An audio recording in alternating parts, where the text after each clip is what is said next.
കൂട്ടുകാരി, ഇന്ന് സോയാബീൻ കൊണ്ടുള്ള ഒരു റെസിപ്പിയാണ്. അതിനായിട്ട് ഞാൻ സോയാബീൻ ചൂടുവെള്ളത്തിൽ നല്ലതായിട്ട് കുതിർത്ത് കഴുകി നല്ല വെള്ളത്തിൽ കഴുകി വെച്ചിട്ടുണ്ട്. ഇത് കുരുമുളക് 1 സ്പൂണ്, മഞ്ഞൾപ്പൊടി 1/2 സ്പൂൺ, മുളക് പൊടി, കോൺഫ്ലോർ, ഇത്രയും ഉപ്പ് 1/2 സ്പൂൺ ഉപ്പ്. ഇത്രയായിട്ട് നമുക്ക് നല്ലതായിട്ടൊന്ന് സ്പൂൺ കൊണ്ടോ കൈ കൊണ്ടോ മിക്സ് ചെയ്യാം. ഞാൻ കൈ കൊണ്ടാണ് മിക്സ് ചെയ്യുന്നത്. ഇനി നമ്മൾ ഈ കുതിർത്ത് വെച്ചിരിക്കുന്ന ഇതിൽ നല്ല വെള്ളമേ ഉള്ളൂ, നമ്മൾ വെള്ളമൊന്നും ആഡ് ചെയ്യേണ്ട. ഇത് ഇങ്ങനെയൊന്ന് പുരട്ടിയെടുത്താൽ മതി. അപ്പോൾ അതിലെല്ലാം നമ്മുടെ ആ മസാല പുരണ്ട് കണ്ടോ ഇതുപോലെയാകും. പിന്നെ നമുക്ക് കുറച്ച് എണ്ണ ഒഴിച്ച് ഇതൊന്ന് നന്നായിട്ട് പെറുക്കിയിട്ട് ഫ്രൈ ചെയ്തെടുക്കാം. പിന്നെ ഒരു 2 മീഡിയം സൈസ് സവാള, തേങ്ങാക്കൊത്ത്, സവാള നീളത്തിൽ അരിഞ്ഞ് വെക്കണം, വെളുത്തുള്ളി, ഇഞ്ചി, പച്ചമുളക്, കറിവേപ്പില, ഇത്രയും സാധനങ്ങൾ നമ്മൾ അരിഞ്ഞ് റെഡിയാക്കി വെച്ചിട്ടുണ്ട്. അതായത് ഈ രീതിയിൽ സോയ ഫ്രൈ ആയി വരണം.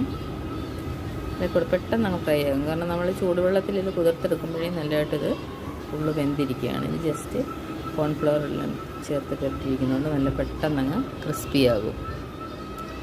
അതിന് ചട്ടി വെച്ചു, എണ്ണ ഒഴിച്ച് കടുവിട്ട് പൊട്ടുമ്പോൾ നമുക്ക് അരിഞ്ഞു വെച്ചിരിക്കുന്ന തേങ്ങാക്കൊട്ടും സവാള ഐറ്റംസ് എല്ലാം ഇതിലോട്ട് ഇടാം. ഇട്ടിട്ട് നമുക്ക് 1/2 സ്പൂൺ ഉപ്പിട്ട് ഇളക്കിയാൽ പെട്ടെന്നത് നല്ലതായിട്ട് വഴണ്ട് വരും.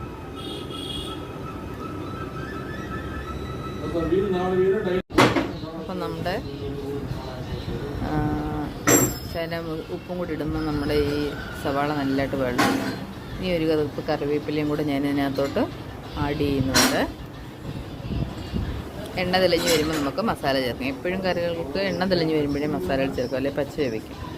ഇതിൻ്റെ നോക്കിക്കുക 1/2 സ്പൂണ് ഇത്രയും മുളക് പൊടി ഞാൻ ചേർക്കുന്നുണ്ട്, മല്ലിപ്പൊടി, അതുപോലെ തന്നെ ശകലം ഗരം മസാലപ്പൊടി, കുരുമുളക് പൊടി ചേർത്താണ് നമ്മൾ ഫ്രൈ ചെയ്തിട്ടുള്ളത്. അപ്പോൾ അതുകൊണ്ട്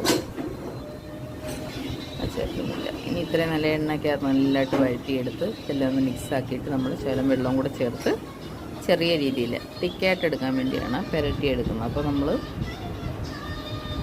പുരട്ടിയെടുത്തതിന് ശേഷം നമ്മൾ ഈ വറുത്ത് വെച്ചിരിക്കുന്ന സോയയും കൂടെ അതിലോട്ട് ചേർക്കാം. ഇനി മഞ്ഞൾപ്പൊടി ഇടാൻ മറന്നു പോയിരുന്നു, അപ്പോൾ മഞ്ഞൾപ്പൊടിയും കൂടി ഇതിലോട്ട് ആഡ് ചെയ്യുകയാണ്.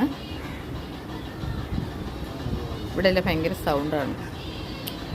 അപ്പോൾ നമ്മൾ നല്ലതായിട്ടൊന്ന് വഴറ്റിയെടുത്ത് പച്ച മണം മാറുന്ന വരെ ഇളക്കിയതിന് ശേഷം വെള്ളം ഒഴിച്ചത് നോക്കിക്കേ തിളച്ച് വന്നിട്ടുണ്ട്. ഇനി നമ്മളിതിനകത്തോട്ട് നമ്മുടെ വറുത്ത സോയ ആഡ് ചെയ്യാം. അപ്പോൾ നമ്മുടെ സോയക്കറി റെഡി ആയിട്ടുണ്ട്. ഇത് വേറൊരു രീതിയിലെ സോയക്കറിയാണ്.